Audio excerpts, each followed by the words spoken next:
Welcome to the Sleeping Barber Podcast. Post-pod. It's time for the post-pod in sunny... I don't know what I'm doing. I'm just Greece? feeling good. I'm getting a lot of sun. You're getting a lot of heat and a lot of sun. 41 degrees, my man.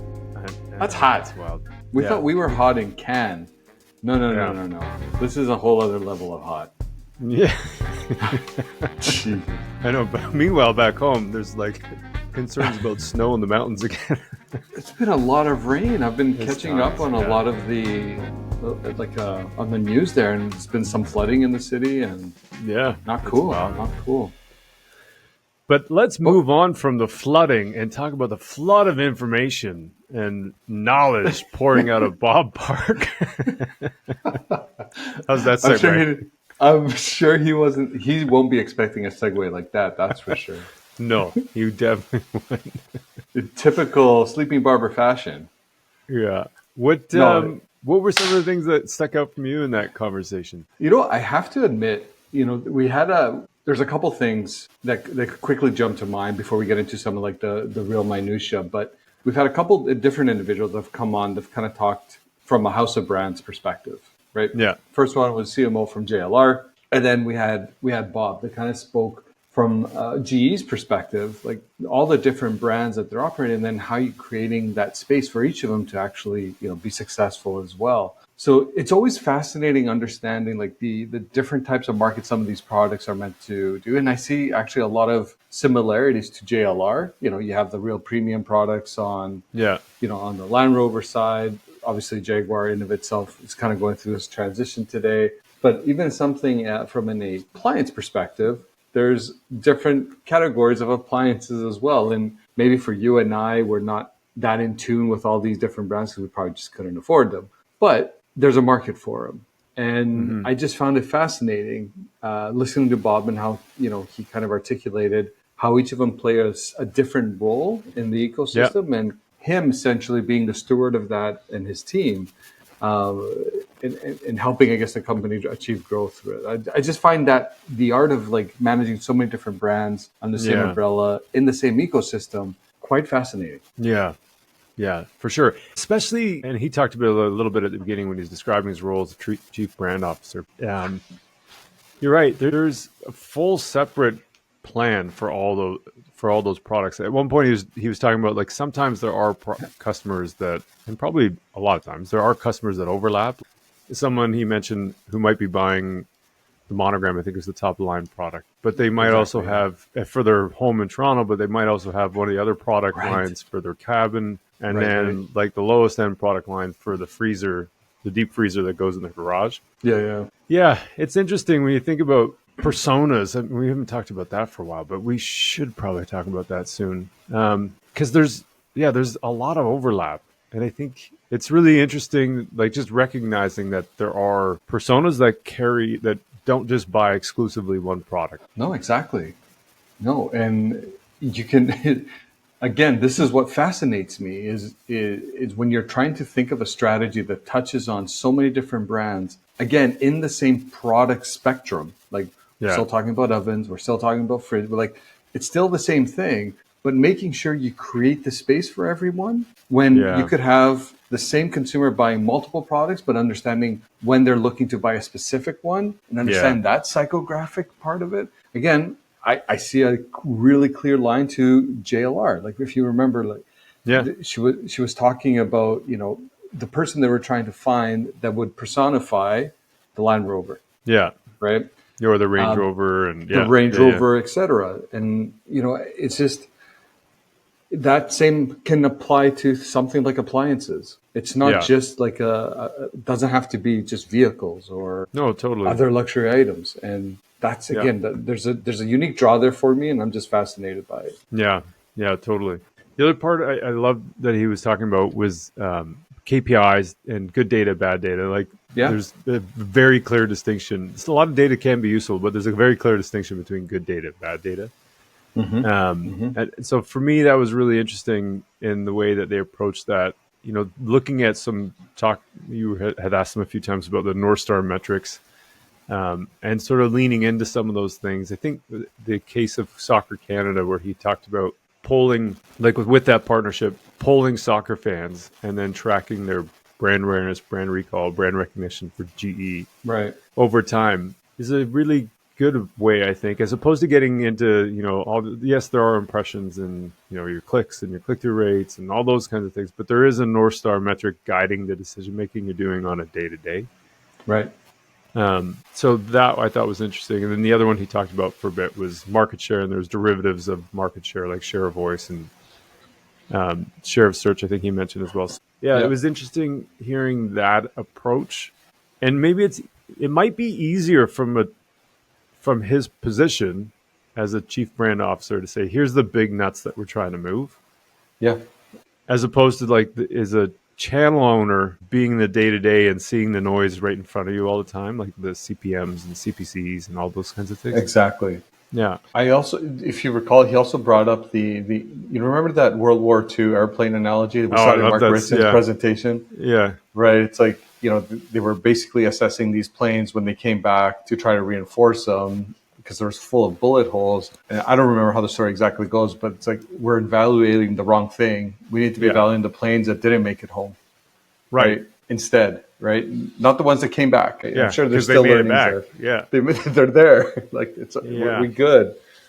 So I think, again, using that in the back of your mind, especially when you're talking about like the big data, avoiding the noise and actually finding what really matters. And this is just like a personal perspective for me that I think is underutilized in a lot of organizations, is the power of understanding your query growth. How many people are searching for you organically? Not paid stuff, organically. Create a flat line, create a baseline there, and then look at how that moves when you have stuff in market, when you pull it out of market. When's the halo effect? Measure that growth, create a proxy, do regression models. Like that for me is a very simple thing that any marketer could do to showcase to the business, like, hey, we invested this money, this went up, this output happened, more orders, etc. What happens when we pull money out? We see something recede, right? And I love the way he's articulated finding like those 2-3 core metrics that you can really lean into and go. And that becomes like your North Star reporting to your leadership teams. All the other stuff is just noise. Yeah,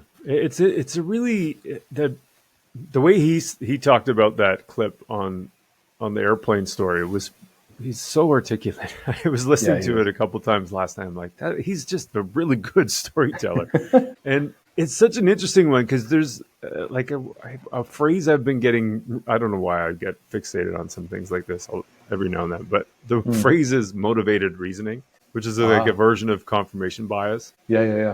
But you, just because the data is there, you can confirm with yourself that something that you want to see is true. You know what I mean? Yeah. Or I have a motivation to find the logic behind the thing that I'm doing. And so, you could easily see how they might justify reinforcing the wings where there's bullet holes because there's all these bullet holes there, right? Yeah. And so the flip side to that, I think, is just the honesty around the data and the transparency around what it is that you think you're measuring versus what you're actually measuring. Like when we think about it, like what is a click-through rate? Like, really, what does it mean? Like, I know the math behind it, but... Yeah. No, I'm with you. I stumbled across a study recently.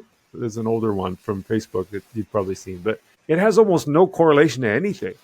I'm like, it's just a number. It's just there. So what are we doing when we're talking about click-through rate? Yeah. Well, there's a couple of things, because if you recall, like he talked about, the good data and bad data, but the reality is all data can be somewhat useful, depending on how you interpret it and how you use it. But he also did come back to one fundamental thing when he said that sales are ultimately the key metric for them. Yeah. And for me, when you hear a chief brand officer or anyone in marketing talking about that, that means that they understand what the task is at hand. You're not hiding behind a lot of the marketing jargon, the marketing metrics.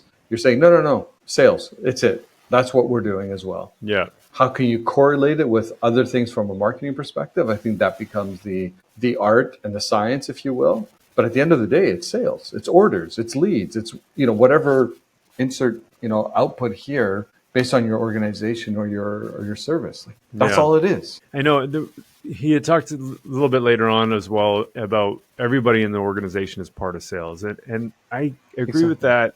to the point around even coming back to the metrics thing, it's so easy for marketers to show an ROI. And again, the math on that one, like marketing investment divided by revenue, or marketing investment divided by profit or contribution margin, or whatever the thing is, there's a version of that measurement. Yep. And again, when we're talking about like things like click-through rate and what does it really mean, what I love, the reason why I loved what he said about everybody is part of sales, is when you provide a formula and a calculation or a number on something like an ROI, and you go, I'm putting marketing investment as the single most important thing in this equation, right? You end up in a position where you're saying marketing is responsible 100% for all of the sales. But in the case of GE, you can actually have that to be true. You need people in production to produce the ovens. Exactly. You need people in distribution to get them shipped across the country to all their locations. You need the stores to be open. You need the staff to be trained. Like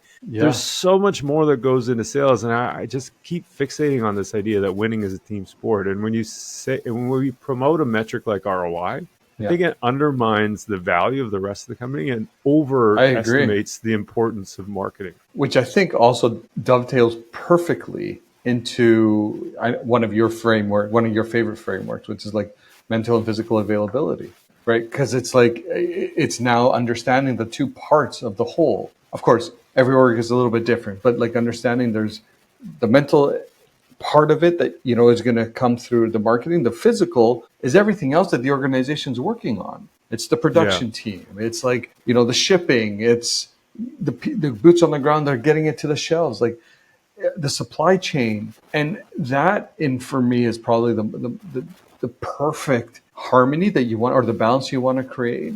But then you have everybody rowing in that same direction, which is still, at the end of the day, is the one output, which is sales. Yeah. That's all we need to care about.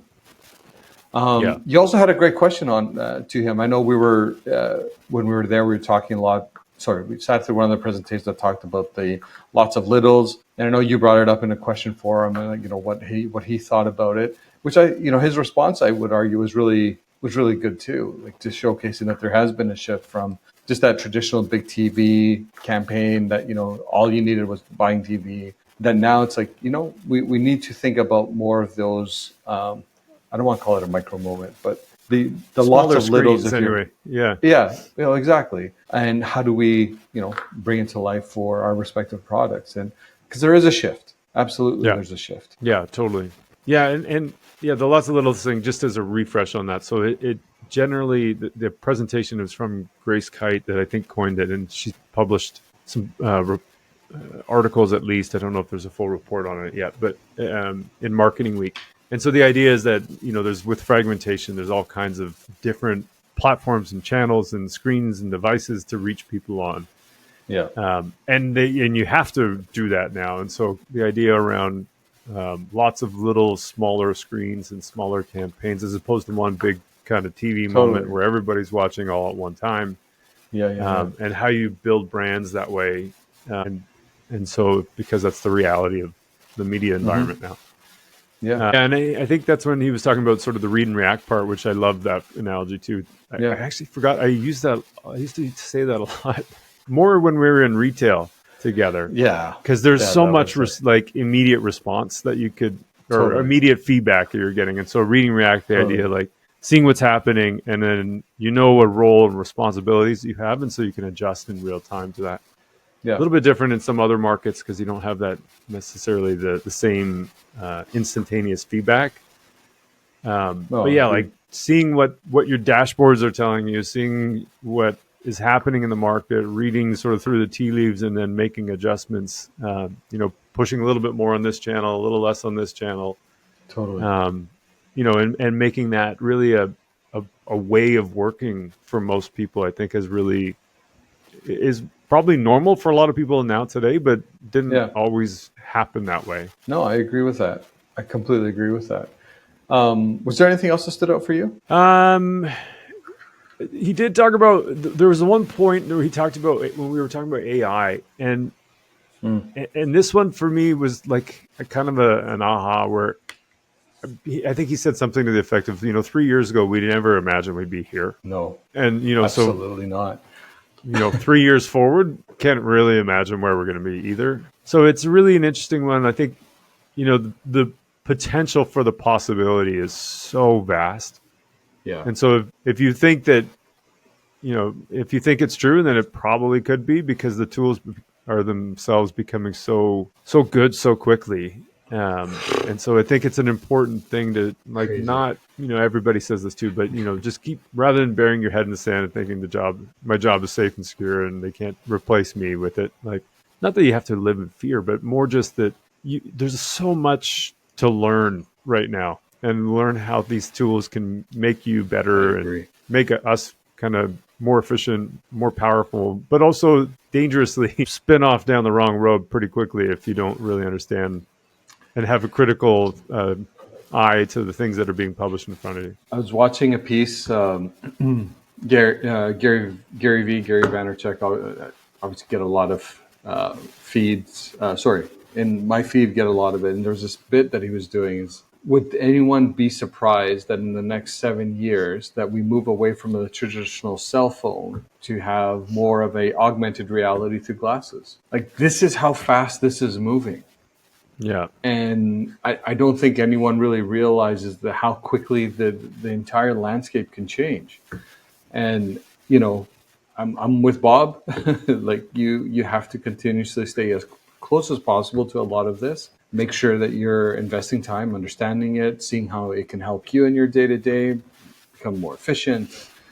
But yeah, we got to stay close. Yeah. Well, I think Johnny Ive just recently, he's the designer for Apple. I think he just recently signed over on the ChatGPT side of things to produce products. Yeah. He's working with Altman.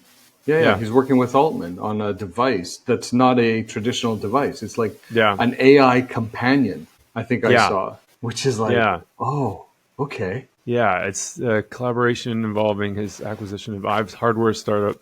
There's a device expected to be released in 2026, focused on a screen-free interaction with AI. Yeah. Did you ever see the movie Her? I did, yes. Yeah, it totally reminds me. That's a great call. But just imagine, you have a device like this that's probably linked up with biometrics and things it could be alerting you, hey, go get checked out, something's up. Man. Yeah. Anyways. It's coming. And and yeah, you're right. Who knows what that's going to do? There's so many potential pathways. It's pretty cool. Also terrifying, but pretty cool. Yeah. It's how can you use AI to accelerate HI? HI being human intelligence. Right. Human intelligence is now a little acronym. Yeah, totally. Yeah, I mean, my kids think they know everything already because they have the internet, and so that's terrifying.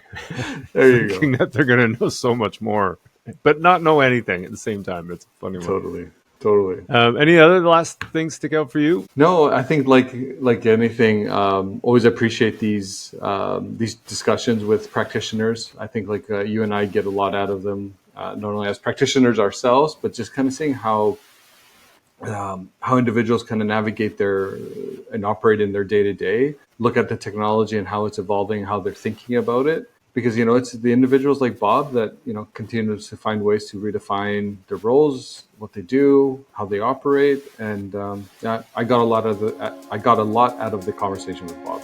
Me too. It was great. Yeah, thanks for joining us, Bob. It was awesome to have you. Yeah, it was great, Bob. Thank you. And with that, thanks for keeping us in your ears. Yeah. You know what we noticed? We shifted from the profit kind of tagline to totally. keeping us in your ears. It's the easiest one. Yeah. It's a lot easier. We don't have to try to find ways to create profit out of thin air. Anyway, well, thanks for listening, and we'll talk to you again soon. Good.